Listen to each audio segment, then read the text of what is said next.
as we await the White House response, we can get Bret Baier's response, anchor of Special Report, joining us now. Bret, it came out less than an hour ago, so we'll see when exactly we hear from the White House. We've heard from James Comey so far. Your thoughts as we dig into that more than 80-page report?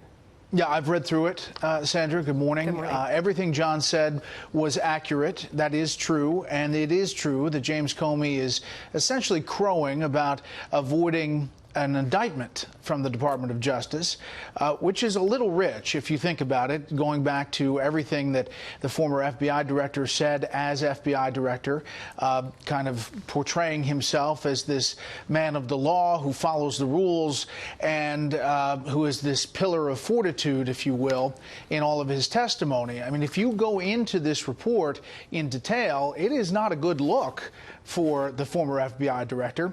The DOJ, the IG concluding that Comey's retention, handling, and dissemination of certain memos violated Department and FBI policies and his FBI employment agreement. It says he set a dangerous example for the over 35,000 current FBI employees. Not a bad example, a dangerous example. And it goes on. I mean, you can go down all of these pages, and it's not a great look for somebody who portrayed himself as the pillar of following the rules, if you will. Now, does he avoid indictment? Yes, he does.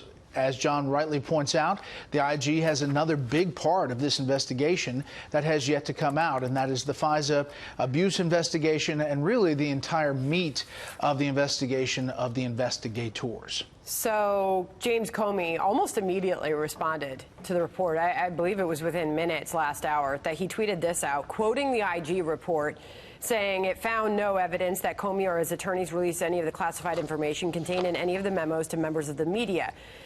Then James Comey wrote, "I don't need a public apology from those who defame me, but a quick message with a sorry we lied about you would be nice." Moments later, he tweeted this, "And to all those who have spent 2 years talking about me going to jail or being a liar and a leaker, ask yourselves why you still trust people who gave you bad info for so long, including the president." It would seem that James Comey is claiming some sort of vindication here. It is, and those tweets are pointed at President Trump. But again, it's pretty rich. This report definitively says he is a leaker. He had the memos home, and he gives them to this law professor friend, Richmond, and he tells them with the instruction to leak to the New York Times. Now, the DOJ makes the determination they're not going to move forward with prosecution of leaking classified material, but that doesn't take away from what happened, what transpired, and how it's characterized in these 80-plus pages. It is not, again, a good look for an FBI director to face these kind of paragraphs about his time in his job. We don't know what we don't know about the other IG report, and that, you know, could be more substantive when it comes to specifics and maybe potentially recommendations for moving forward on other fronts. But going back to your original point, while these were the findings, the DOJ declined prosecution ultimately. There will be those who say, where is the accountability for violating FBI policies when you're the FBI director? Final thoughts, Bret.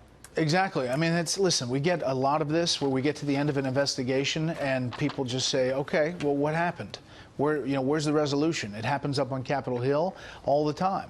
And there are people who look at the facts and say, why not move forward?